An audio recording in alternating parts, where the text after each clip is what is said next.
نحمده ونصلي على رسوله الكريم اما بعد فاعوذ بالله من الشيطان الرجيم بسم الله الرحمن الرحيم رب اشرح لي صدري ويسر لي امري واحلل عقدة من لساني يفقهوا قولي۔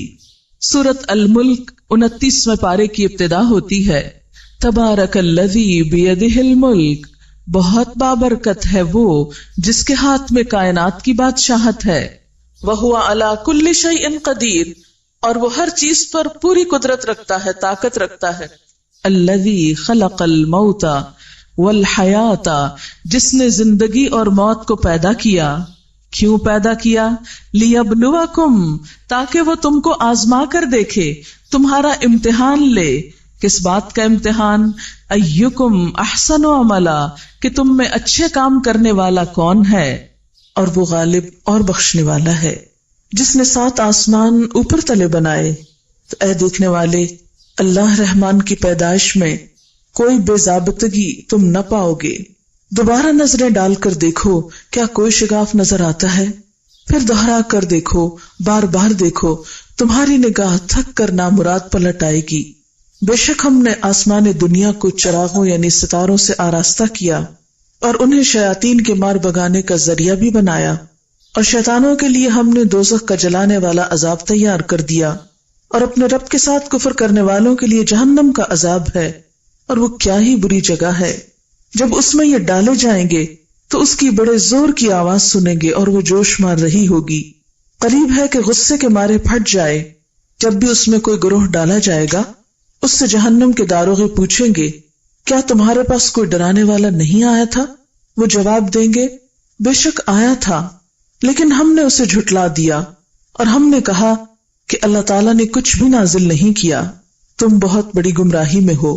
اور وہ کہیں گے، کاش ہم سن لیتے یا ہم عقل سے کام لیتے تو آج اس جلتی ہوئی بھڑکتی ہوئی آگ کے سزاواروں میں شامل نہ ہوتے، اور یوں وہ اپنے گناہوں کا اعتراف کر لیں گے۔ پس لعنت ہو دوزخ والوں پر۔ اس وقت میں نے آپ کے سامنے چند آیات سورۃ الملک کی پڑھی ہیں۔ سورۃ الملک کی فضیلت آپ سب جانتے ہیں، یہ قرآن پاک کی اہم ترین سورتوں میں سے ایک سورت ہے۔ اس کی فضیلت میں متعدد احادیث آتی ہیں۔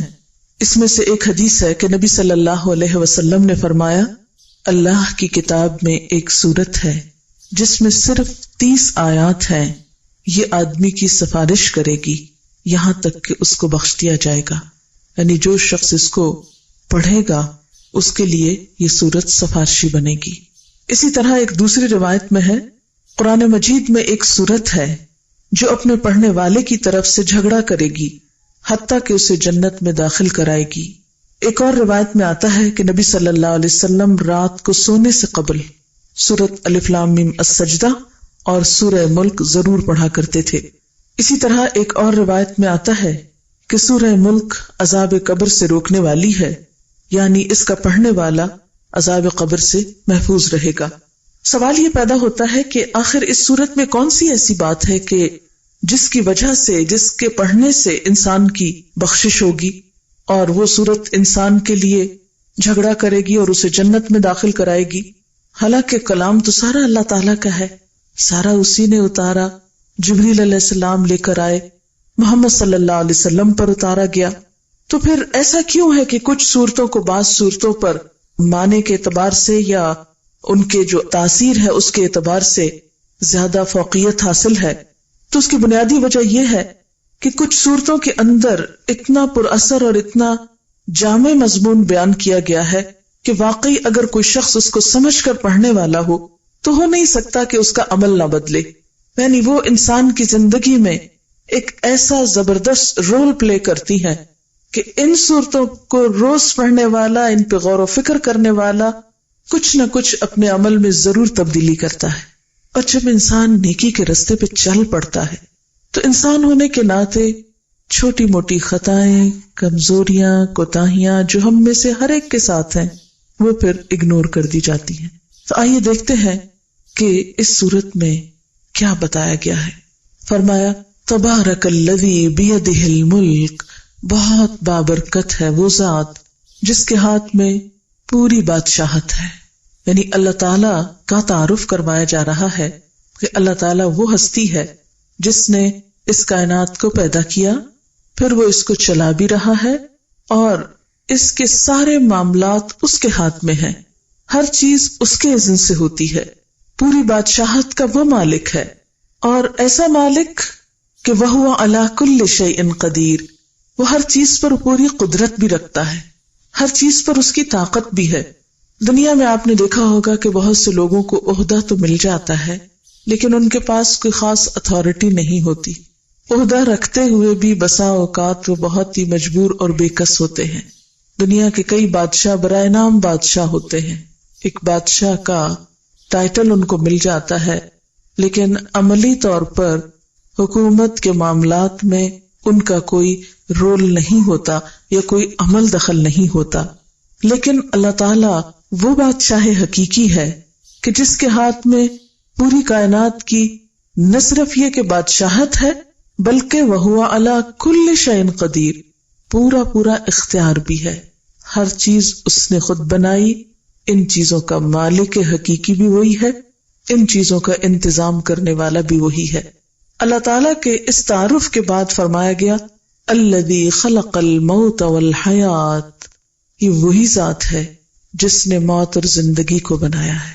گویا اللہ تعالیٰ نہ صرف یہ کہ پوری کائنات کو بنانے والا اور اس کا بادشاہ ہے، بلکہ ہماری زندگی کو بنانے والا، ہمیں پیدا کرنے والا، ہمیں اس دنیا میں لانے والا بھی وہی ہے۔ الذی خلق الموت والحیات، سوال یہ پیدا ہوتا ہے کہ پہلے موت کا لفظ آیا ہے بعد میں زندگی کا لفظ آیا ہے، ایسا کیوں ہے؟ اس لیے کہ ترتیب اسی طرح ہے جیسے کہ سورۃ البقرہ میں آتا ہے کنتم امواتا فاحیاکم ثم یمیتکم ثم یحییکم، تم مردہ تھے، کچھ نہ تھے، ثم احیاکم، پھر اس نے تم کو زندہ کیا، ثم یمیتکم، پھر موت دے گا، ثم یحییکم، پھر زندہ کرے گا۔ لہذا انسان پہلے کچھ نہ تھا، ایک طرح سے موت کی حالت میں تھا، اس سے اس کو زندگی ملی، پھر دوبارہ اس کا خاتمہ ہوگا، پھر زندگی ملے گی، اور پھر وہ زندگی ہمیشہ کی زندگی رہے گی۔ ہر چیز کا جوڑا ہوتا ہے نا، اور اس کے ساتھ ہی وہ کمپلیٹ ہوتی۔ دنیا کی ہر چیز دو میں ہے، کچھ چیزوں کے جوڑے تو ہم کو معلوم ہے لیکن کچھ کے معلوم نہیں۔ اللہ تعالیٰ قرآن پاک میں سورۃ یاسین میں فرماتے ہیں وَمِمَّا لَا يَعْلَمُونَ، اور ان چیزوں میں بھی جوڑے پائے جاتے ہیں جن کا تمہیں علم ہی نہیں، جن کو تم جانتے ہی نہیں۔ اکیلی تو صرف ایک ہی ذات ہے اور وہ اللہ رب العزت کی ہے، یکتا اور واحد اور احد صرف وہ ہے، باقی سب کا کوئی نہ کوئی سہارا یا اپوزٹ یا جوڑا موجود ہے۔ تو موت کا جوڑا زندگی ہے، اور پھر دوبارہ موت، اور پھر اس کے بعد زندگی، اور پھر زندگی ہی زندگی ہے۔ اس طرح یہ سائیکل کمپلیٹ ہو جاتا ہے۔ بہرحال فرمایا خلق الموت والحیات، اس نے موت اور زندگی کو بنایا۔ یہ جینا اور مرنا سب کچھ اس کے ہاتھ میں ہے، اس کا پیدا کرنے والا وہ ہے۔ جیسے صبح بھی میں نے عرض کیا کہ اگر کسی انسان سے یہ پوچھا جائے کہ تم کہاں سے آ رہے ہو اور تمہیں جانا کہاں ہے، اور وہ کہ مجھے پتہ ہی نہیں، تو آپ سمجھو گے کہ اس انسان کے پاس عقل نام کی چیز نہیں، جو یہ نہیں جانتا کہاں سے آ رہا ہے اور کہاں جانا ہے اس کو۔ اسی طرح اگر اس دنیا میں رہتے ہوئے ہمیں یہ نہ پتا ہو کہ ہم کہاں سے آئے ہیں، اور یہ نہ معلوم ہو کہ ہم نے جانا کہاں ہے واپس، اور آئندہ ہمارے ساتھ کیا ہونے والا ہے، تو ہمیں بھی اپنے بارے میں فکر کی ضرورت ہے۔ ہمیں اتنا تو معلوم ہے ہم کہاں سے آئے، ہم سب یقین اور ایمان رکھتے ہیں کہ اللہ تعالیٰ نے ہم کو پیدا کیا، اور سرسری طرح یہ بھی جانتے ہیں کہ ہمیں واپس بھی اسی کی طرف جانا ہے۔ جب کوئی فوت ہوتا ہے تو ہم کہتے ہیں انا للہ و انا الیہ راجعون، بے شک ہم اللہ کے لیے ہیں اور اسی کی طرف لوٹ کر پلٹ کر جانے والے ہیں۔ تو اس سے کیا پتہ چلتا ہے کہ جہاں سے آئے ہیں وہیں واپس جانا ہے ہم کو۔ لیکن یہ آنا اور جانا کس کی مرضی سے ہوا؟ ہماری اپنی مرضی سے نہیں۔ ہم دنیا میں پیدا ہوئے تو ہم سے پوچھا نہیں گیا تھا، ہم جب واپس جائیں گے تو ہم سے پوچھا نہیں جائے گا کہ تم آج جانا چاہتے ہو یا نہیں، بس جانا ہے، چلے جانا ہے، اسی کا حکم چلتا ہے۔ لہذا جو رب ہمیں لاتا ہے اور جو لے جاتا ہے، جس کی مرضی سے ہم آئے ہیں اور جس کی مرضی سے واپس جانا ہے، عقل مند انسان وہ ہے جو بیچ کے حصے میں بھی اللہ کی مرضی مان لے۔ یعنی آنے اور جانے کے بیچ میں جو ہمیں اختیار دیا گیا، ہمیں مرضی کرنے دی گئی ہے، اس میں ہم اپنی خوشی، اپنی رضامندی اور اپنی مرضی کے ساتھ اللہ تعالی کی طرف رجوع کریں اور اس کی طرف پلٹیں۔ کامیابی انہی لوگوں کے لیے ہے جو اپنی خوشی سے رب العزت کی طرف رجوع کرتے ہیں۔ تو فرمایا الذی خلق الموت والحیات، جس نے موت اور زندگی کو بنایا۔ کیوں بنایا؟ یہ درمیان کا حصہ ہمیں کیوں ملا، یہ زندگی کیوں ملی؟ لیبلوکم، تاکہ تمہارا امتحان لے، تاکہ تمہیں آزما کر دیکھے۔ کیا آزمائش؟ ایکم، کون سا تم میں سے، احسن عملا، اچھے عمل کرنے والا ہے۔ یہ ہے دراصل موت اور زندگی اور پھر اس کے بعد موت کے بیچ کے عرصے میں ہمارا رول، کہ ہم سب امتحان میں ہیں، ہم سب کو آزمایا جا رہا ہے، ہم سب سے دیکھا جا رہا ہے۔ کیا دیکھا جا رہا ہے؟ ایکم احسن عملا، کہ تم میں اچھے کام کون کرتا ہے۔ گویا اللہ تعالیٰ نے جب ہمیں دنیا میں بھیجا تو ایک طرف ہماری کچھ ضروریات رکھی، ان کو پورا کرنے کی بھی ہم کو اجازت دی۔ مثلاً جو بچہ پیدا ہوتا ہے اس کو بھوک لگتی ہے، ہم نے دیکھا ہوگا کہ پیدا ہوتے ہی بچہ دودھ کی تلاش میں ہوتا ہے، یوں لگتا ہے جیسے بھوکا آیا دنیا میں، اور اس کو چین کب آتا ہے؟ جب اس کو کچھ دے دیا جائے کھانے کو۔ اور آپ نے دیکھا ہوگا کہ اب بچے کو فوراً ماں کی فیڈ دیتے ہیں تو کس طرح بچہ فوراً سک کرنے لگتا ہے، جس سے پتہ چلتا ہے جیسے پہلے سے ٹریننگ لے کے آئے۔ حالانکہ دنیا میں تو کسی نے اس کو نہیں سکھایا کہ دودھ کیسے پیتے ہیں، لیکن پہلے ہی دن وہ پینا شروع کر دیتا ہے، سک کرنے لگتا ہے۔ تو اس کا کیا مطلب ہے کہ یہ اس کے ساتھ ضرورت اور یہ اس کی ٹریننگ اللہ تعالیٰ ہی کی طرف سے ہوئی۔ ان ضروریات کو پورا کرنا، اس کی ہمیں اجازت بھی ہے اور یہ بھی ایک عبادت ہے، کیونکہ یہ اللہ نے ہمارے ساتھ ضرورت رکھی ہے کھانے کی۔ لہذا حلال رزق کھانا، اس کا کمانا، اس کے لیے کوشش کرنا، یہ سب عبادت میں شامل ہوتا ہے اور اس میں کوئی ناپسندیدہ چیز نہیں۔ اسی طرح ہر انسان بغیر لباس کے دنیا میں آتا ہے، پھر اللہ تعالیٰ اس کو لباس پہننے کو کہتے ہیں، تو ظاہر ہے کہ بنائے گا تو پہنے گا۔ تو یہ اس کا بنانا جو ہے اور اس کا پہننا جو ہے، اور پھر لباس کو زینت بھی کہا گیا، اس کا خوبصورت ہونا جو ہے، اس کے حدود کے اندر جو اللہ تعالیٰ نے ہمیں بتا دی، یہ بھی ہمارے لیے ایک عبادت بن جاتا ہے۔ تو ہم دیکھتے ہیں کہ انسان کے ساتھ ایک طرف تو ضروریات رکھی گئی اور ان کا پورا کرنا رکھا گیا، اور دوسری طرف اللہ تعالیٰ نے یہ بھی ساتھ بتا دیا کہ میں تم سے رزق نہیں چاہتا، ما ارید منہم من رزق وما ارید ان یطعمونی، میں اپنے بندوں سے رزق نہیں چاہتا، نہ میں یہ چاہتا ہوں کہ وہ مجھ کو کھلائیں۔ اس لیے اگر ہم کماتے ہیں، اگر ہم پکاتے ہیں، اگر ہم کھاتے ہیں، تو یہ دراصل اپنی ضرورت پوری کرنے کے لیے سب کچھ کر رہے ہیں۔ اللہ کا حق کیا ہے؟ وما خلقت الجن والانس الا لیعبدون، کہ میں نے جن و انس کو اپنی عبادت کے لیے پیدا کیا ہے۔ تو گویا ضروریات پوری کرنا اس کی مرضی کے مطابق بھی ایک عبادت ہے، لیکن اس کے ساتھ ساتھ خاص طور پر اس کی مرضی کے کام کرنا، اور وہ کام بھی کرنا تو جو شاید براہ راست ہماری ضرورت نہیں لیکن اللہ تعالیٰ کی عبادت میں شامل ہوتے ہیں، حالانکہ اس کو بھی ہماری عبادت کی ضرورت نہیں، مگر یہ ہمارے حال پہ اور ہمارے پارٹ پہ دیکھا جاتا ہے کہ انسان کرتا کیا ہے۔ ایکم احسن عملا، تو یہ ہے دراصل ہمارا امتحان کہ تم میں اچھے کام کون کرتا ہے۔ اب یہاں پر صرف حسن کا لفظ نہیں استعمال ہوا، احسن کا لفظ استعمال ہوا، جو کہ ایک سپرلیٹو ڈگری ہے۔ احسن کا مطلب کیا ہے؟ سب سے اچھے کام کون کرتا ہے۔ ہمیں دنیا میں بھیج کر اللہ تعالیٰ ہم سے کیا دیکھ رہے ہیں؟ ایکم احسن عملا۔ لہذا ہم میں سے ہر ایک کو اللہ تعالیٰ آزما رہا ہے، دیکھ رہا ہے کہ ہم کرتے کیا ہیں۔ اب عمل کی بات ہے، یعنی کرنا، اردو میں کہتے ہیں کرنا، اور عمل بھی لفظ بولتے ہیں، لیکن عربی میں عمل کا مطلب ہے ایکشنز، کہ ہمارے ایکشنز کیا ہیں۔ اچھا آپ ذرا غور کریں کہ ایکشن ہوتا کیا ہے؟ ایکشن کس کو بولتے ہیں نا، یا عمل کس کو بولتے ہیں؟ عمل 3 چیزوں کا نام ہے جس کی ابتدا سوچ سے ہوتی ہے، انسان کی نیت سے ہوتی ہے، ارادے سے ہوتی ہے، وہ ارادہ انسان کے الفاظ بنتے ہیں، یعنی انسان کے بول، اور پھر وہ انسان کے عمل میں ڈھل جاتی ہے، یعنی فعل۔ سوچ، قول اور فعل، ان تینوں کو ملا کر انسان کا ایکشن بنتا ہے۔ اب آپ دیکھیں کہ پھر انسان کا عمل دو طرح کا ہوتا ہے، ایک اس کا انڈیویجول لیول پر اپنی ذات کے ساتھ، اور ایک اس کا دوسرے بندوں کے ساتھ۔ تو پھر جو فعل ہے انسان کا، ایک عمل ہے اور ایک معاملہ ہے۔ اب اللہ تعالیٰ ہم سے یہ دیکھ رہے ہیں کہ ہمارا عمل کیسا ہے، اور کیسے سے مراد کیا ہے؟ ایکم احسن عملا، کہ سب سے اچھا عمل کس کا ہے۔ ہم سب دنیا سے جب واپس جائیں گے تو ہم سے یہی پوچھا جائے گا کہ تم عمل کیا کر کے آئے گو۔ کسی سے یہ نہیں پوچھا جائے گا تمہاری جائیداد کتنی تھی، کسی سے نہیں پوچھا جائے گا تمہاری ڈگریاں کتنی تھی، کسی سے نہیں پوچھا جائے گا تمہارا بینک بیلنس کیا تھا، کسی سے نہیں پوچھا جائے گا تم جب مرے تھے تمہاری وارڈ روم میں کپڑے کتنے لٹکے ہوئے تھے، نہیں پوچھا جائے گا تمہارے بچے پیچھے کتنے رہ گئے تھے، نہیں پوچھا جائے گا تمہاری دوستیاں کتنی تھی، تم کس ملک میں رہتے تھے، کس شہر میں رہتے تھے، کس گھر میں رہتے تھے، کس ایریا میں رہتے تھے۔ ان میں سے کوئی بھی سوال نہیں کیا جائے گا۔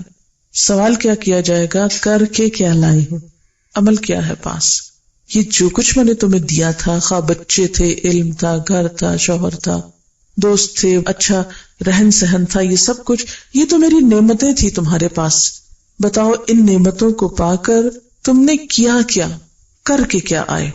تو ہول سول جو سوال ہم سے کیا جائے گا وہ ہمارے عمل کا ہے۔ ایک حدیث پاک میں آتا ہے، ان اللہ لا ينظر الى صورکم واموالکم ولکن ينظر الى قلوبکم واعمالکم۔ اللہ نہ تمہاری صورتیں دیکھتا ہے نہ تمہارے مال دیکھتا ہے۔ کسی کا خوش سے خوش شکل ہونا اللہ تعالیٰ کو ذرا بھی امپریس نہیں کرتا۔ کوئی کتنا بھی اسمارٹ ہو، کتنا بھی حسین ہو، وہ اس سے بالکل متاثر نہیں ہوتا، کیونکہ اس نے یہ نہیں کہا احسن شکل، کس کی شکل اچھی، یہ نہیں مانگا اس نے، کیونکہ شکل تو اس نے خود بنائی، جس کی جیسے چاہی گھڑ کے بنا دی، وہ تو اس کا اپنا کام ہے، اس لیے وہ اس سے متاثر ہی نہیں ہوتا۔ پھر فرمایا ولا الی اموالکم، نہ تمہارے مالوں سے متاثر ہوتا ہے، اس لیے کہ وہ تو مالک الملک ہے، اور بیدہ الملک، ساری کائنات کی بادشاہت اس کے ہاتھ میں۔ اس کو کیا اس سے فرق پڑتا ہے کہ کوئی انسان زمین کے ایک چھوٹے سے حصے کا مالک ہے، اس کی نگاہ میں تو وہ ذرے کے برابر بھی نہیں ہے۔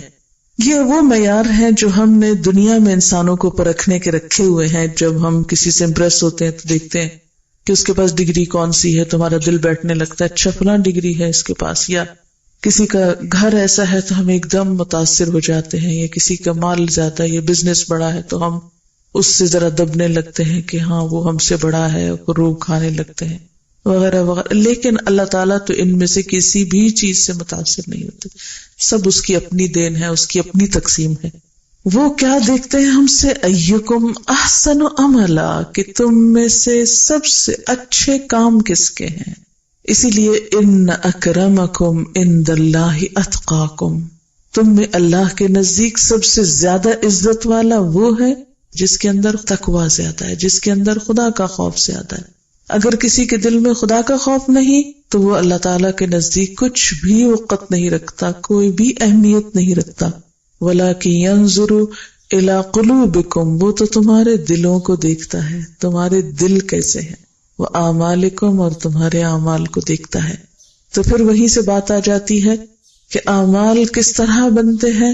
سب سے پہلی چیز اس میں انسان کی سوچ آتی ہے کہ کوئی بھی کام کیا کیوں ہے، کس نیت سے کیا ہے، کس غرض سے کیا ہے، کس سوچ سے کیا ہے۔ مثلاً ایک شخص اگر کعبۃ اللہ بھی جاتا ہے اور اس کو بیت اللہ کے اندر نماز کی اجازت مل جاتی، بہت بڑی نیکی، ہمارے نزدیک شاید اس سے بڑی کسی نیکی کا تصور نہیں۔ ہم بہت خوش قسمت سمجھیں گے اس کو کہ جس کو وہاں سے بلاوا آ جائے اور پھر اللہ کے گھر کے اندر اس کو نماز پڑھنے کا موقع ملے۔ بہت کم لوگوں کو ملتا ہے، یعنی خانہ کعبہ کے جو کمرہ ہے اس کے اندر۔ لیکن اگر کسی نے وہاں بھی نماز اس لیے پڑھی کہ میں ہر ایک کو بتا سکوں کہ میں کتنا لکی ہوں اور کتنا نیک ہوں اور کتنی بڑی میں نے نیکی کی کہ میں اس کمرے میں جا کے نماز پڑھ کے، اور ہر ایک کو شہرت حاصل کر رہا ہے اور دکھاوا کر رہا ہے، تو اللہ تعالیٰ کے نزدیک یہ بڑی سی بڑی نیکی بھی کوئی اہمیت نہیں رکھتی۔ اسی طرح اگر کوئی شخص اپنی ساری پونجی بھی خدا کی راہ میں دے دیتا ہے لیکن نیت اس کی کیا ہے کہ لوگ مجھے سخی کہیں، تو اللہ کے نزدیک اس کی سخاوت ایک مچھر کے پر کے برابر بھی وزن نہیں رکھتی۔ اسی طرح اگر کوئی شخص بظاہر ساری ساری رات کھڑا رہتا ہے اور نفلیں پڑھتا رہتا ہے، سارا سارا دن روزہ رکھتا ہے، لیکن اس کے دل میں کیا چور چھپا ہوا ہے کہ لوگ مجھے بہت پرہیزگار اور متقی اور بہت اللہ والا سمجھے۔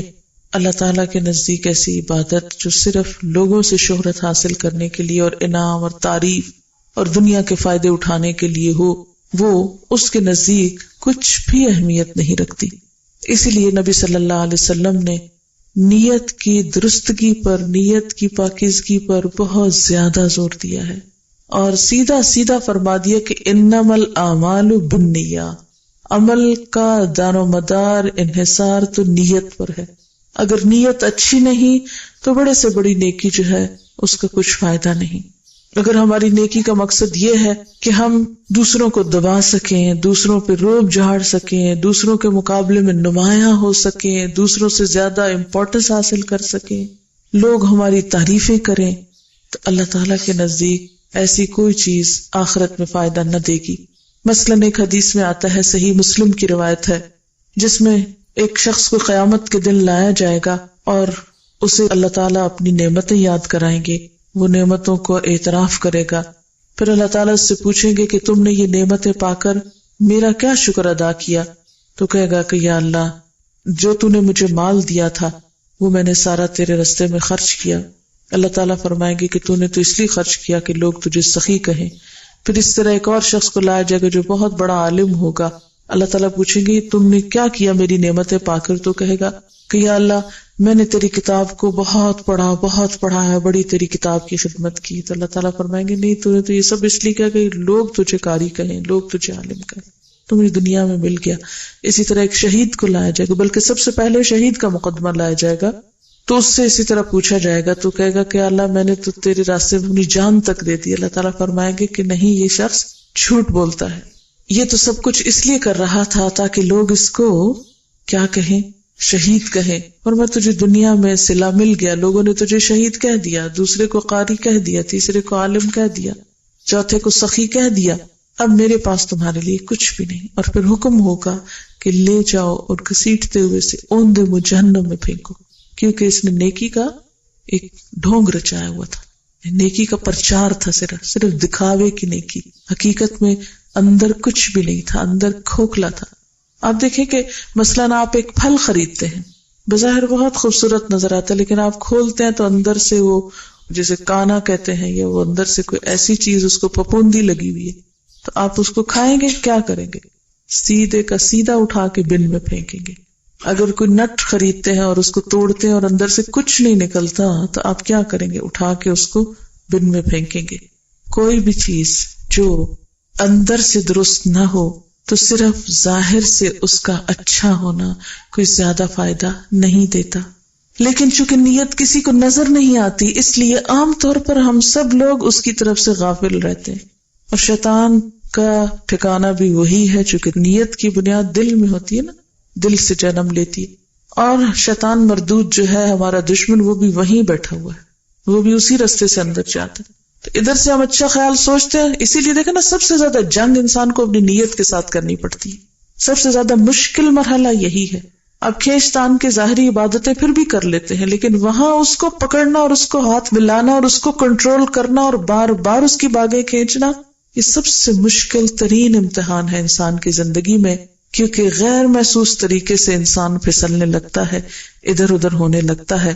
لہذا ہم سب کو اس کے لیے اللہ تعالیٰ سے خاص دعا کرنی چاہیے کہ یا اللہ، تو ہماری نیت کو اپنے لیے خالص کر لے، ہم چھوٹی نیکی کریں یا بڑی کریں، جو تو ہمیں توفیق دے ہم کریں، لیکن ہم تیری رضا کے لیے کریں، تیری خوشی کے لیے کریں، ورنہ تو بڑے سے بڑا مال خرچ کیا ہوا، ایفرٹ لگائی ہوئی، محنت کی ہوئی، سب کی سب بیکار ہو سکتی ہے۔ دوسری چیز جس کا انسان سے امتحان ہوگا، انسان کی سوچ کے بعد، انسان کے دل کے اور انسان کے اندر کے بعد، وہ انسان کی زبان ہے۔ دیکھیے کہ دل کے خیالات تو پورے چھپے ہوئے، لیکن زبان آدھی باہر بھی نظر آتی ہے اور آدھی اندر بھی ہوتی ہے، اور اصل میں تو وہ دل ہی کی عکاس ہے۔ انسان کیا بولتا ہے جو اس کے دل میں ہوتا ہے۔ آپ نے دیکھا ہوگا کہ جو چیز آپ کو اچھی لگتی ہے، آپ بار بار اس کا تذکرہ کرتے رہتے ہیں، اپنے بچوں میں جو آپ کو اچھا لگے بار بار اس کا نام آپ کے منہ پہ آتا ہے۔ بہن بھائیوں میں سے، انسانوں میں سے جس سے آپ کو محبت ہو، بار بار آپ اس کا ذکر کرتے ہیں، اس کی بات کرنا آپ کو اچھا لگتا ہے. تو انسان کی جو زبان ہے یہ اس کا دوسرا بڑا امتحان ہے. قیامت کے دن بہت سارے لوگ محض زبان کی بے احتیاطیوں کی وجہ سے جہنم میں جا رہے ہوں گے. ان کے پاس اچھے عمل ہوں گے لیکن زبان کا استعمال صحیح نہیں کیا ہوگا. اور آپ دیکھیں کہ جو ہی غصہ آتا ہے، جو ہی کسی کے ساتھ کوئی انبن ہوتی ہے، ہم فوراً زبان کا طوفان کھول دیتے ہیں اور پھر نہیں سوچتے کہ سچ کیا ہے، جھوٹ کیا ہے، جائز کتنا ہے، ناجائز کتنا ہے. الزام تراشی، تہمت لگانا، دوسرے کا حق مارنا اور دوسرے کے ساتھ برا بھلا سلوک کرنا، تو یہ سب کچھ زبان ہی کے راستے ہوتا ہے.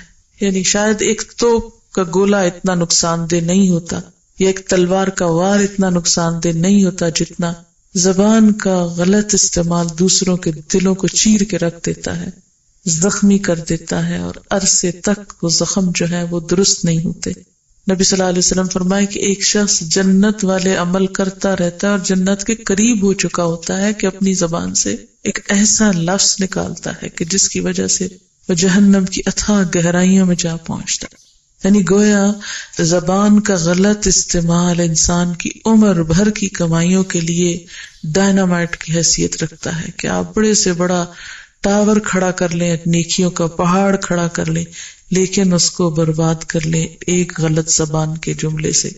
اس لیے زندگی کے آخری لمحوں تک انسان کو اپنی نیت کے ساتھ ساتھ اپنی زبان کے لیے بہت کوشش کرنی چاہیے کہ اس کا استعمال درست ہو، اور اس کے لیے بھی انسان کو ایفرٹ کرنی پڑتی ہے. آپ دیکھیں کہ کوئی بھی ہم میں سے فرشتہ تو ہے نہیں، لیکن یہ بھی یاد رکھیں کہ اللہ نے ہم کو شیطان بھی نہیں پیدا کیا، ہمیں انسان بنایا ہے.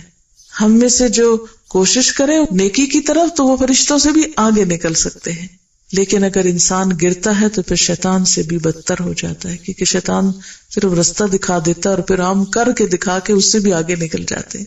تو اس لیے ہمیں اعتدال میں رہنا ہے ان دونوں کے بیچ میں جو انسانی رویہ ہے. اللہ تعالیٰ نے ہم سے یہ نہیں کہا کہ ہم سب کچھ اپنی خواہشات کو چھوڑ دیں، ہم انسانوں کے ساتھ تعلق کاٹ دیں اور ہم دنیا سے بالکل الگ تھلگ ہو کے بیٹھ جائیں. یہ نہیں تعلیم ہمارے دین کی. ہمیں دنیا کے اندر رہتے ہوئے اتنے آسان طریقے سے زندگی بسر کرنا ہے کہ جس میں کسی کے حقوق بھی متاثر نہ ہو، نہ ہم کسی کے بارے میں برا سوچیں، نہ بدگمانی رکھیں، اور نہ ہی زبان غلط استعمال کریں. یہ دونوں چیزیں باہم جڑی ہوئی ہیں. تو جب یہ کہا گیا نا احسن عملا کہ تم میں اچھے کام کون کرتا ہے، تو ہم ایسے موقع پر سب اپنی اپنی نیت، اپنے خیال، اپنی سوچ، اپنے دل کا جائزہ لیں کہ ہم لوگوں سے جب ملتے ہیں کس نیت کے ساتھ، کس ذہنیت کے ساتھ، کس سوچ کے ساتھ، پھر یہ کہ ہم کتنا دوسروں کو معاف کر سکتے ہیں، ہم کتنا دوسروں کے ساتھ احسان کر سکتے ہیں. کیونکہ معاشرے کے اندر، کسی خاندان کے اندر خوبصورتی آ نہیں سکتی جب تک کہ انسان احسان کا رویہ اختیار نہیں کرتا. عدل کیا ہوتا ہے؟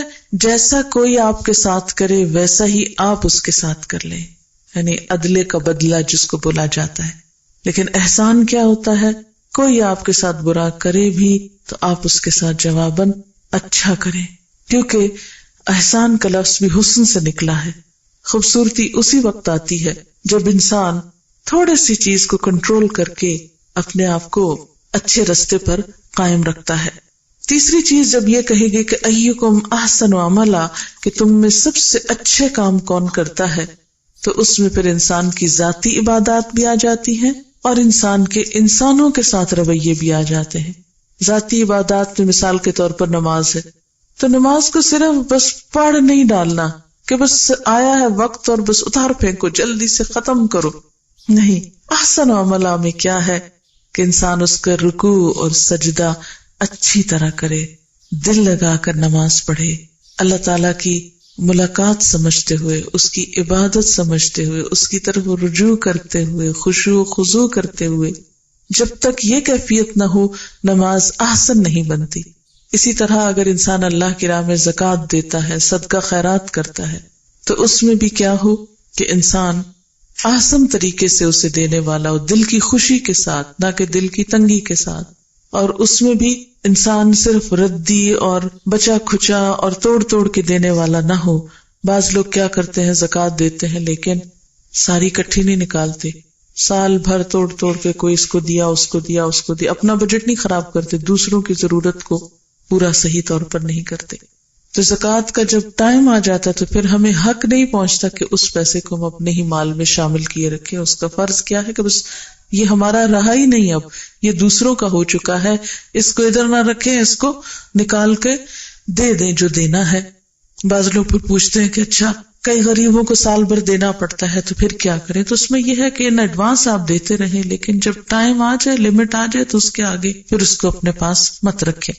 اسی طرح اگر ہم مثال کے طور پر دوسروں کے ساتھ معاملات کرتے ہیں، یعنی اپنی ذاتی عبادت سے نکل کر جب دوسروں کے ساتھ معاملہ کرنے کی باری آتی ہے، سب سے پہلا تعلق والدین کے ساتھ ہے.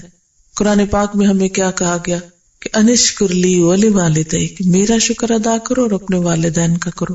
وبالوالدین احسانا، والدین کے ساتھ احسان کرو. اگر ان کی طرف سے کوئی تکلیف بھی پہنچتی ہے تو بھی ان کے ساتھ اچھا رویہ رکھو. پھر اسی طرح شوہر کے ساتھ بھی اچھا رویہ، بچوں کے ساتھ بھی احسن معاملہ، ہمسایوں کے ساتھ حسن سلوک. آپ صلی اللہ علیہ وسلم فرماتے کہ جبریل علیہ السلام نے مجھے ہمسایوں کے ساتھ اچھا سلوک کرنے کی اتنی تاکید کی کہ مجھے یوں لگا کہ جیسے کہ وہ ہمسائے کو وراثت میں شریک کر دیں گے یا وراثت میں حقدار بنا دیں گے. پھر اسی طرح کسی بھی انسان کے ساتھ معاملہ، مثلاً آپ کسی دکان پہ کھڑے کچھ خرید و فروخت کر رہے ہیں، وہاں بھی احسن معاملہ. کسی ٹیکسی ڈرائیور کے ساتھ معاملہ کر رہے ہیں، اس کو پے کرنے کا، کسی سے کام کروایا ہے، مثلا کسی پلمبر کو بلوایا آپ نے اور اس کی پیمنٹ کا مسئلہ ہے تو اس کے ساتھ احسن معاملہ. یعنی کوئی بھی جگہ ہو، کوئی بھی موقع ہو، کسی بھی انسان کے ساتھ کچھ بھلائی کرنی پڑے تو کھلے دل کے ساتھ اور اچھی نیت کے ساتھ، اچھے ارادے کے ساتھ، یعنی احسن عمل، اندر کی نیت بھی خوبصورت ہو اور باہر سے اس کا طریقہ کار بھی درست ہو. مثلاً آپ دیکھیں کہ ہمارے ہاں بہت سے لوگ نماز تو پڑھتے ہیں مگر ان کو پڑھنے کا طریقہ ہی نہیں آتا، اور جب طریقہ ہی نہیں آتا تو پھر وہ نماز احسن کیسے بن سکتی ہے نا. اور ہمارا امتحان ہے یہ کہ ہم عبادت کیسے کر کے آتے ہیں. یعنی یہاں سوال یہ نہیں ہے کہ نماز پڑھیں یا نہ پڑھیں، کیونکہ وہ تو مسلمان کی پہچان ہے. نماز کے بغیر تو مسلمان کی پہچان ہی نہیں ہے. ایک مسلمان اور غیر مسلم میں سب سے بڑا فرق ہی نماز ہے، کیونکہ اب ہمارے شکل کے اوپر تو نہیں لکھا ہوتا کہ ہم مسلمان ہیں، نہ ہی ہماری گفتگو سے بہت پتہ چلے گا، لیکن مسلمان اور کافر جب ایک جگہ پر جمع ہوں گے تو جو ہی اذان کا وقت آئے گا وہ الگ الگ ہو جائیں گے. یہ ایک بہت بڑا سمبل ہے، ایک بہت بڑا فرق ہے. لیکن اگر مسلمان بھی اسی طرح بیٹھے رہے جیسے نان مسلم، پھر کس بات کا فرق ہے؟ ناموں کا فرق تو اسلام نہیں ہے کہ ہمارا نام جو ہے وہ احمد ہے اور ان کا نام ایلن ہے مثلا، یا کچھ اور ہے. تو اس سے تو بات نہیں بنے گی. بات تو اس وقت بنے گی جب ہمارے اور ان کے عمل میں فرق ہوگا. اسلام اور کفر کے درمیان حد فاصل ہے یہ نماز، لیکن ہمارے ہاں اس کو کتنا لائٹلی لیا جاتا ہے اور اس کی طرف توجہ ہی نہیں دی جاتی. تو بات یہ ہے کہ نماز پڑھنے یا نہ پڑھنے میں تو کوئی کوشچن ہی نہیں ہے کہ کوئی شخص کہے میں مسلمان ہوں اور اس کے بعد وہ نماز کی طرف نہ توجہ کرے. لیکن نماز پڑھنے کے ساتھ ساتھ پھر مزید جس چیز کی طرف توجہ کرنے کی ہم سب کو ضرورت ہے کہ اس کو احسن طریقے سے پڑھیں. اچھا، احسن طریقے میں پھر دو چیزیں آ جاتی ہیں. مثلاً ایک نماز کا باطن ہے اور ایک نماز کا ظاہر ہے. ان دونوں کا اچھا ہونا بھی ضروری ہے. اچھا، اسلام میں جتنی بھی عبادات ہیں، جتنی بھی چیزیں ہیں، اس میں دونوں طرف کی تعلیمات ملتی ہیں. ہم مسلمانوں نے زیادہ اہمیت ظاہریت کو دی اور دوسرا پہلو ہم نے اگنور کر دیا. آپ دیکھیں کہ اسپرٹ کے بغیر باڈی کچھ بھی نہیں ہے. ہمارا ظاہری ڈھانچہ، ہڈیاں اور گوشت کچھ نہیں جب تک ہماری روح نہیں اندر. اسی طرح کسی بھی چیز کے اندر جب تک وہ اسپرٹ نہ ہو، جب تک وہ اندر کی قوت نہ ہو جو بے شک چھپی ہوئی ہے، اس وقت تک اس چیز کی کچھ بھی ویلیو نہیں. جیسے میں نٹ کی مثال دی یا ویجیٹیبل کی یا فروٹ کی مثال دی کہ جو بظاہر چاہے کتنا بھی اچھا لگتا ہے، لیکن اگر اندر اس کے کھانے کی چیز نہیں، استعمال کی چیز نہیں، تو وہ کچھ بھی نہیں، اس کی کوئی حیثیت نہیں. تو نماز میں بھی ایک نماز کا ظاہر ہے اور ایک نماز کا باطن ہے.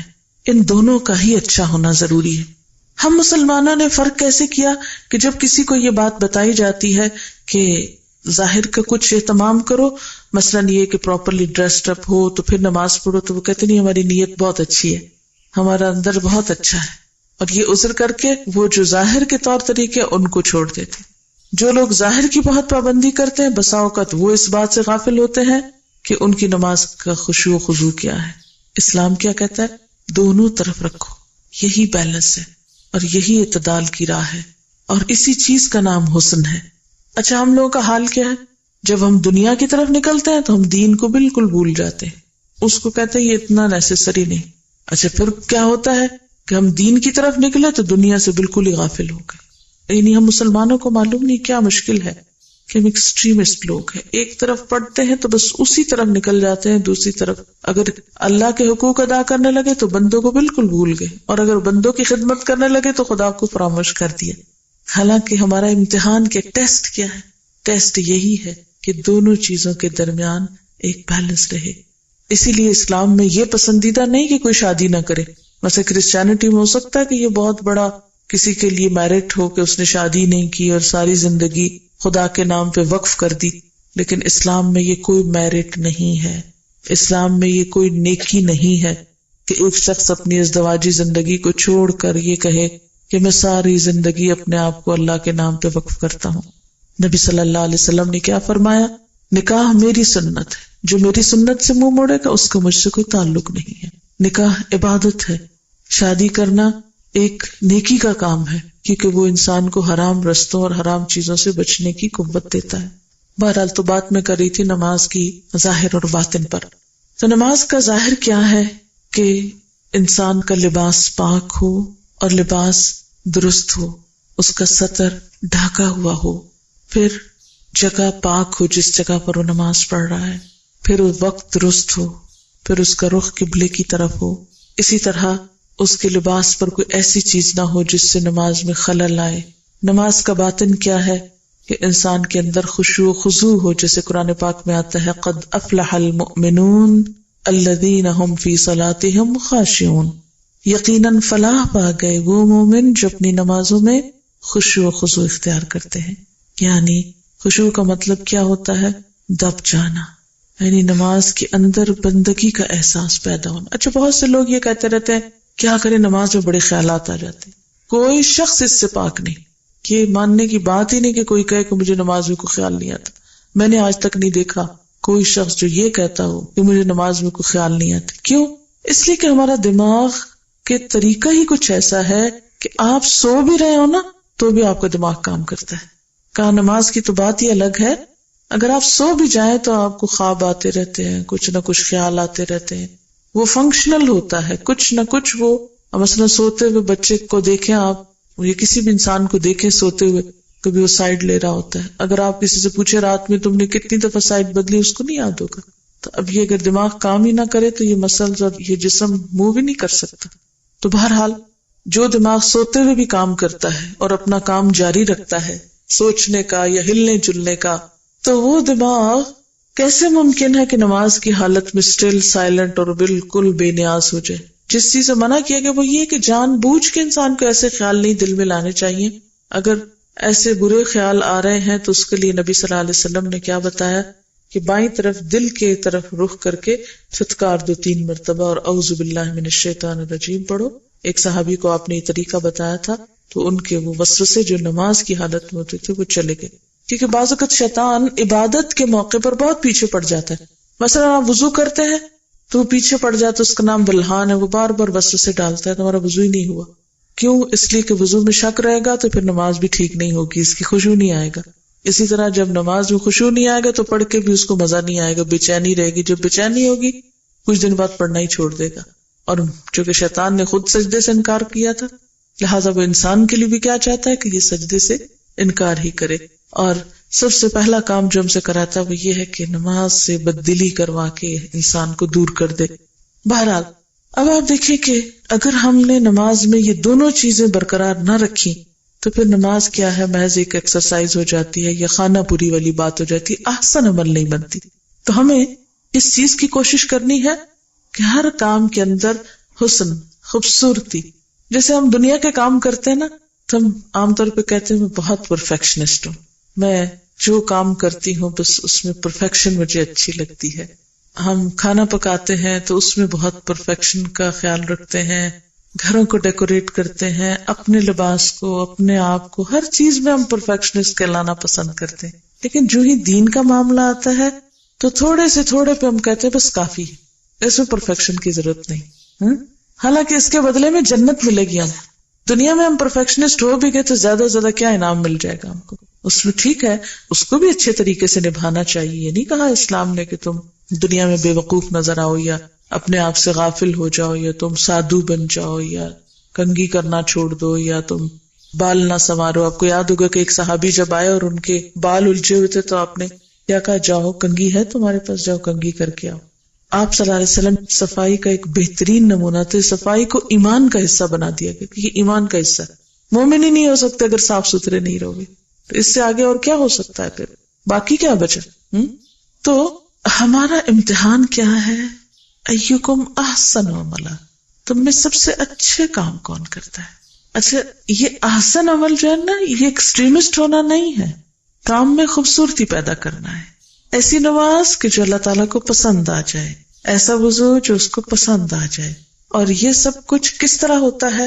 اس کی دو بنیادیں، ایک تو اخلاص نیت اور اس کے ساتھ ساتھ سنت کا اتباع. جب تک نبی صلی اللہ علیہ وسلم کا طریقہ نہ ہو اس وقت تک کوئی عمل بھی احسن نہیں ہوا کرتا.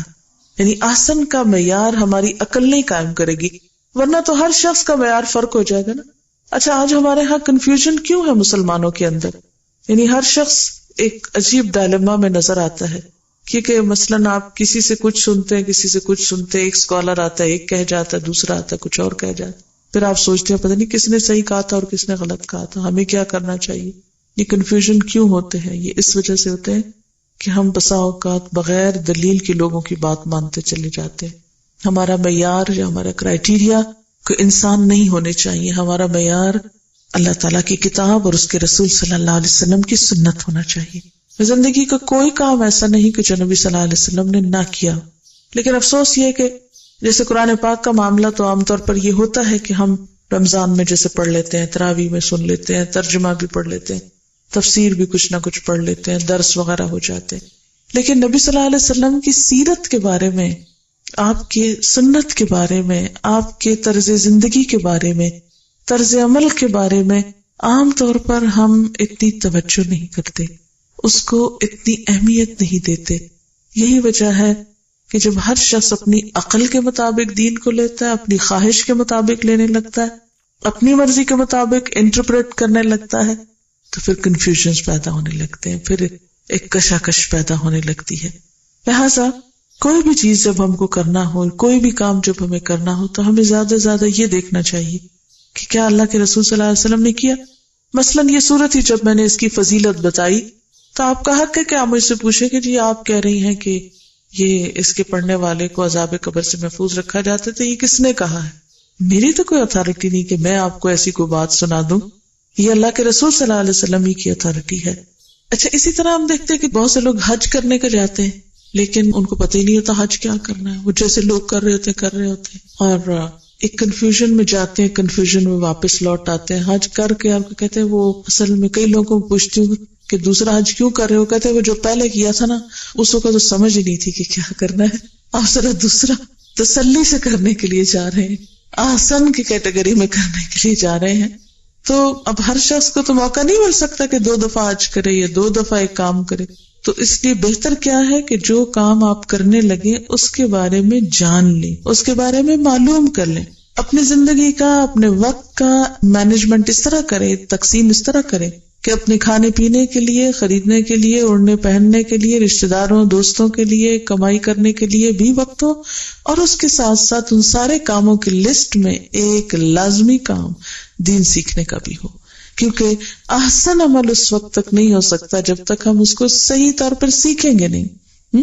صرف کتاب سے پڑھنا اور سیکھنا نہیں کہلاتا جب تک کسی کرنے والے سے کر کے نہ دیکھا جائے یا کروا کے نہ دیکھا جائے.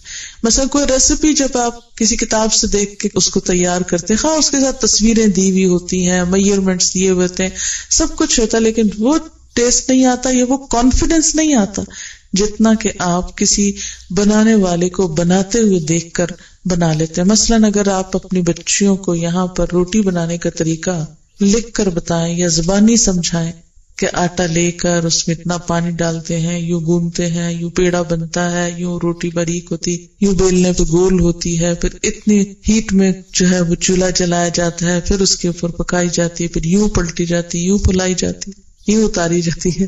تو آپ جتنی مرضی زبانی کہانی کریں، سوال ہی پیدا نہیں ہوتا کہ وہ اس کو صرف زبانی سن کے وہ کر ڈالیں.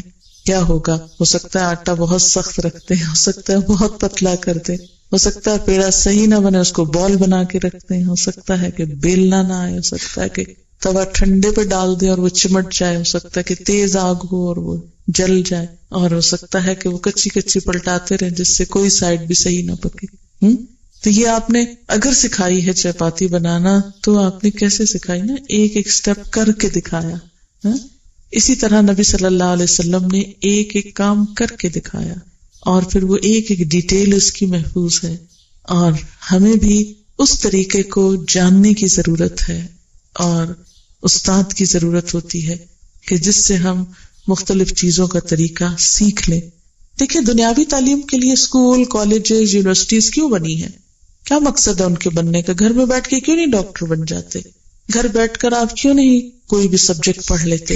اسکول کا مقصد ہی یہ ہوتا ہے کہ وہاں جا کر مل بیٹھ کر ایک دوسرے کے ساتھ ایک کمپٹیشن بھی ہو جاتا ہے، ایک دوسرے کے ساتھ ڈسکشنز ہوتی ہیں، ایکسچینج آف آئیڈیاز ہوتے ہیں، تو وہ کام کرنا آسان ہو جاتا ہے. اسی طرح یہ ہے کہ آپ لوگ بھی اپنے لیے ایسی پلاننگ کریں کہ جس میں آپ دین کو باقاعدہ تھوڑا تھوڑا سیکھیں. میں نہیں کہتی کہ روز ہی آپ کوئی ایسی کلاسز شروع کریں یا روز ہی آپ بیٹھیں. اگر آپ ہفتے میں ایک دن بھی 2 گھنٹے کا 2.5 گھنٹے کا ایسا سیشن رکھتے ہیں کہ مثلاً آپ زکوٰۃ کا ٹاپک رکھ لیں اور زکوٰۃ کے بارے میں جو بھی چیزیں ہیں ساری کی ساری آپ کے ذہن میں ایک طرح سے واضح ہو جانی چاہیے، تاکہ اگر آپ ان لوگوں میں شمار ہوتے ہیں جنہیں زکوٰۃ دینا ہے تو آپ دے سکیں. میں کبھی کبھی سوچتی ہوں کہ ہم لوگ دنیا کے معاملے میں کتنے پرٹیکولر ہیں کہ ٹیکس ادا کرنے کے لیے پورا علم لوگوں کو پتا ہوتا ہے، کہاں کہاں سے کیا بچت ہو سکتی ہے. ایک ایک کھانا جو ہے اس کو پراپر طریقے سے فل کرنا پڑتا ہے، اس کی انٹریز کرنی پڑتی ہیں، اور اس میں کتنے پرٹیکولر ہوتے ہیں. لیکن زکوٰۃ کے معاملے میں نہ تو کوئی ہم مسلمانوں نے پروفارما بنایا ہے، نہ کوئی کویسچنئر ہے، نہ کوئی ایسا ڈاکیومنٹ ہے کہ جسے ہم تیار کر کے تو ہر ایک کو دے سکیں کہ یہ ہے آپ کس کیٹیگری میں فال کرتے ہیں، اے میں کرتے ہیں، بی میں کرتے ہیں، سی میں کرتے ہیں. اور پھر اس کے بعد ہر شخص اپنے آپ کا خود سیلف اسیسمنٹ کر کے دیکھ لے، کیونکہ اس قسم کی کوئی ٹریننگ ہی نہیں ہے. آپ دیکھیں ایک چارٹرڈ اکاؤنٹنٹ بننے کے لیے کتنے سال پڑھائیاں کی جاتی ہیں اور کتنی محنت کی جاتی ہے، لیکن علم وراثت کو جاننے والے کتنے لوگ ہیں جو موجود ہوں گے. ایسا نہیں کہ مسلمانوں میں دماغ موجود نہیں، لیکن افسوس یہ کہ اس کی طرف توجہ نہیں، اس کی اتنی اہمیت نہیں. لیکن ہم توجہ نہ بھی کریں، اہمیت نہ بھی دیں تو بھی امتحان میں تو پڑ گئے. اب ایک طالب علم کمرہ امتحان میں ہوتے ہوئے اگر یہ کہے کہ نہیں مجھے تو کوئی پرواہ نہیں کہ میں پرچہ کیسا کرتا ہوں، صحیح کرتا ہوں یا غلط کرتا ہوں، تو یہ اس کا اپنے دل کو بہلانے کے لیے اچھا خیال ہے، لیکن اسے پتا ہے کہ غلط کام کرنے کی صورت میں کانسیکوینسز کیا ہو سکتے ہیں. آپ دیکھیے کہ اگر آپ گندم بوتے ہیں تو کیا نکلتا ہے، کیا اگتا ہے؟ گندم ہی نکلتی ہے نا، کچھ اور تو نہیں نکلتا، جو تو نہیں نکلیں گے. اگر آپ چاول بوتے ہیں تو آپ چاول ہی کاٹیں گے، جو بوئیں گے وہی باہر نکلے گا. اسی طرح اگر ہم اچھی نماز پڑھیں گے تو اچھا نتیجہ سامنے آئے گا، کوئی بھی عمل اچھا کریں گے تو اچھا نتیجہ آئے گا. اس لیے دین کا معاملہ بھی ایک اہم معاملہ ہے زندگی کا، اور اس کے لیے ہمیں توجہ دینی ہوگی اور اس کی طرف غور و فکر کرنا ہوگا اور اس کے لیے سیکھنا ہوگا، جاننا ہوگا. جیسے نبی صلی اللہ علیہ وسلم فرمایا طلب العلم فریضۃ علی کل مسلم، علم کا حاصل کرنا ہر مسلمان پہ فرض ہے. اور اس میں یہ نہیں کہا کہ نہیں بوڑھے ایگزمپٹڈ ہیں یا جوان یا عورتیں یا بزنس کرنے والے یا فلاں اور فلاں یا دوسرے ملکوں میں رہنے والے. نہیں، ہر مسلمان خواہ وہ دنیا کے کسی بھی حصے میں رہتا ہے، کوئی بھی لباس پہنتا ہے، کوئی بھی رنگ رکھتا ہے، کوئی کھانا کھاتا ہے، کچھ بھی، یہ تو ضروریات زندگی ہے. جہاں آپ پیدا ہو گئے آپ خود بخود ویسا ہی کلچر اپنا لیں گے. وہ تو آپ اپنے آس پاس کو دیکھ کر وہ چیزیں تو خود بخود آ جاتی، انسان سیکھ لیتا ہے. لیکن دین ایک ایسی چیز ہے جو خود بخود نہیں آتی، اس کو سیکھنا پڑتا ہے، اس کو جاننا پڑتا ہے، اسے معلوم کرنا پڑتا ہے. اگر آپ اپنے بچوں کو نماز پڑھنے کا طریقہ نہیں سکھائیں گے تو انہیں خود تو نہیں آئے گا، آپ ہی کو سکھانا ہے. اس لیے احسن عمل کرنے کے لیے ہمیں عمل کرنا سیکھنا ہے، ہمیں اس کو جاننا ہے. ٹھیک ہے، میں نہیں کہتی کہ ہر شخص علامہ بنے، ہر شخص عالم یا عالمہ بنے تو تبھی وہ دین پہ عمل کر سکتے، نہیں. جس چیز کی ضرورت پڑتی جائے وہ چیز سیکھتے رہے. مثال کے طور پر آپ بچے کی شادی کرنے لگے تو شادی سے پہلے بتائیں اس کو کہ اگر وہ لڑکا ہے کہ اس کی بیوی کے حقوق کیا ہیں، اگر وہ لڑکی ہے تو اس کے شوہر کے حقوق کیا ہیں، سسرال والوں کے حقوق کیا ہیں. اسی طرح اگر آپ ماں بننے والے ہیں تو آپ کو پتا ہونا چاہیے کہ ماں کی ذمہ داریاں کیا ہیں. اگر آپ بچے ہیں تو آپ کو پتا ہونا چاہیے کہ آپ کے والدین کے حقوق کیا ہیں. اگر آپ کے ہمسائے ہیں تو آپ کو پتا ہونا چاہیے کہ ہمسایوں کے ساتھ کیا کرنا ہے، وغیرہ وغیرہ. یعنی جو ضرورت پڑتی جائے ویسا ویسا انسان سیکھتا چلا جائے. اور اسی لیے کہتے ہیں نا کہ علم حاصل کرو پنگھوڑے سے لے کر قبر تک، ہے نا. ہمارے دین کا تو اصول یہی ہے نا کہ اس کے لیے کوئی ایج لمٹ نہیں ہے کہ جی ہم تو اب بوڑھے ہو گئے اب ہم کیا سیکھیں گے. چھوٹے ہوتے سے لے کر آخر تک، یعنی جس دن ہمارا دنیا سے آخری دن ہے اس دن تک ہمیں کچھ نہ کچھ سیکھتے رہنا. ہو سکتا ہے ابھی کچھ رہ گیا ہو. بالکل ایسے ہی جیسے ایک ایگزام میں پرچہ دیتے ہیں نا تو پہلے منٹ سے لکھنا شروع کرتے ہیں اور آخر تک لکھ کر، اور اگر تھوڑا سا وقت بچ جائے تو ہم پیچھے سے پلٹ کے دیکھتے ہیں کوئی چیز رہ تو نہیں گئی، پھر کوسچن چیک کرنا شروع کر دیتے ہیں، پھر تسلی کرتے ہیں نہیں پورا ہو گیا، تاکہ اطمینان کے ساتھ کمرے سے باہر نکلے. تو ہم بھی یہ دنیا کا جو ایگزامینیشن ہال ہے اس سے جب نکلیں تو اطمینان کے ساتھ. اور پھر وَهُوَ الْعَزِيزُ الْغَفُورُ، وہ زبردست بھی ہے معاف کرنے والا بھی ہے. زبردست کا کیا مطلب ہے کہ اگر تم نے اس کی اطاعت نہ کی، احسن عمل نہ کیے تو وہ پکڑ سکتا ہے، اور اگر کرنے کی کوشش کی اور پھر کچھ چھوٹ ہو گئی تو غفور بھی ہے، بخش بھی دیتا ہے، معاف بھی کر دیتا ہے. اور پھر ساتھ اللہ تعالیٰ کی مزید کچھ قدرتیں آپ دیکھیے، پہلے اللہ تعالیٰ کا تعارف پھر بعد میں اللہ تعالیٰ کا تعارف. الذی خلق السبع سماوات طباقا، جس نے 7 آسمان تہ بتہ بنائے. ما تری فی خلق الرحمن من تفاوت، تم رحمان کی تخلیق میں کسی قسم کا کوئی فرق نہ پاؤ گے، کوئی تفاوت، کوئی ڈسکرپنسی، کوئی کسی قسم کی کنٹرڈکشن ایسی نہیں تمہیں ملے گی کہ جس سے تم کہو کہ یہاں کچھ ہے اور وہاں کچھ ہے. نہیں، نیچے سے لے کر اوپر تک ایک جیسا سسٹم چل رہا ہے. آپ دیکھیں جیسے ہماری ایک بریڈ کا پیس ہم کھاتے ہیں، کبھی ہم نے سوچا کہ یہ پیس کیسے بنا؟ جب تک زمین سے لے کر آسمان تک کی قوتیں آپس میں کوآرڈینیٹ نہیں کریں، ایک دوسرے کی مدد نہیں کریں، ہم ایک بریڈ کا پیس بھی نہیں کھا سکتے. گندم اگ نہیں سکتی جب تک زمین میں پانی نہ جائے، پانی ہو نہیں سکتا جب تک بارشیں نہ برسیں، بارش برستی نہیں جب تک کہ سمندر کا پانی بھاپ بن کے نہ اٹھے، وہ پانی بھاپ بن کے اٹھ نہیں سکتا جب تک سورج نہ نکلے، یعنی سورج اس کے ساتھ تعاون نہ کرے. پھر سورج نکلے بھی اور پانی بھاپ بنے بھی تو ہوا جب تک کہنا نہ مانے اور اس پانی کو اٹھا کے آگے نہ چلے، بادل نہ بنے، اس وقت تک ہوتا نہیں. اور بادل جب تک برسے نہیں اس وقت تک، اور پھر برس کے زمین اس کو جذب نہ کرے، اگر سارے پھینکتی چلی جائے تو بھی بات نہیں بنتی. تو آپ دیکھیں کہ صرف ایک بریڈ کے پیس کے لیے سورج بھی خدمت گزار ہے آپ کا، ہوائیں بھی خدمت میں لگی ہوئی ہیں، سمندر بھی خدمت کر رہا ہے، زمین بھی اگانے پہ لگی ہوئی ہے. اور اس کے بعد اس کو آپ دیکھیں فصل کاٹتے ہیں، پھر اس کو پیستے ہیں، پھر اس کے گونتے ہیں، بیک کرتے ہیں، نہ جانے کیا کیا خدمتیں اس پر ہوتی ہیں، جب جا کر انسان اس میں سے ایک چیز کو اپنے لیے استعمال کے قابل بناتا ہے.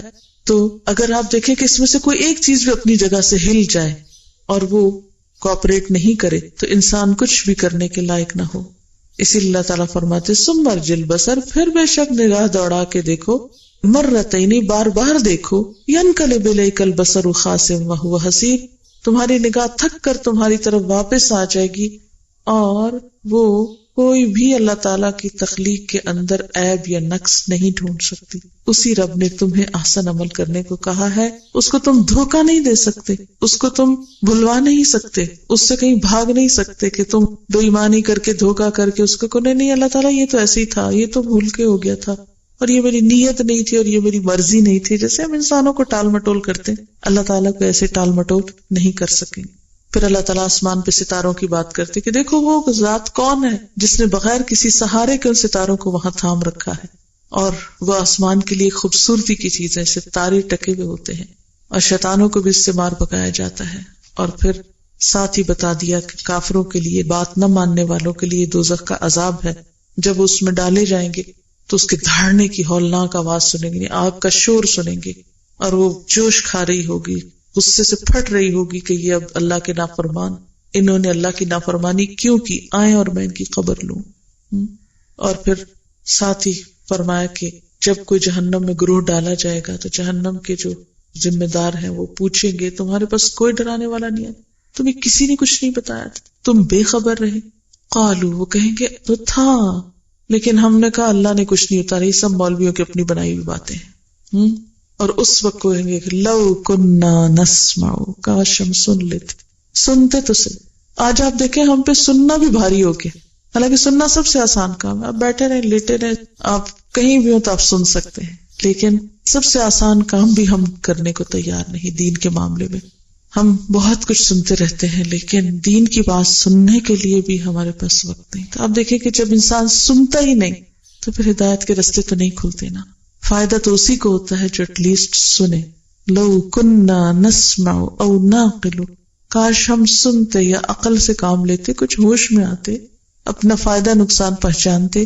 ما کننا فی اصحاب السعیر، ہم دوزخ والوں میں شامل نہ ہوتے. فاعترفوا بذنبہم، اس طرح وہ اپنے گناہوں کا اعتراف کر لیں گے، مان جائیں گے کہ غلطی ہماری ہے، قصور ہم میں ہے، کوتاہی ہم نے کی، غفلت ہم نے کی. لیکن اس وقت یہ اعتراف فائدہ نہ دے گا. فسحقا لاصحاب السعیر، اس وقت دوزخ والوں پہ بس لعنت ڈال دی جائے گی کہ اب اللہ کی رحمت سے محروم، وہ تو جو کچھ کر کے آئے ہو، اب تمہارے ریزلٹس ریورس نہیں ہو سکتے. وآخر دعوانا الحمدللہ رب العالمین.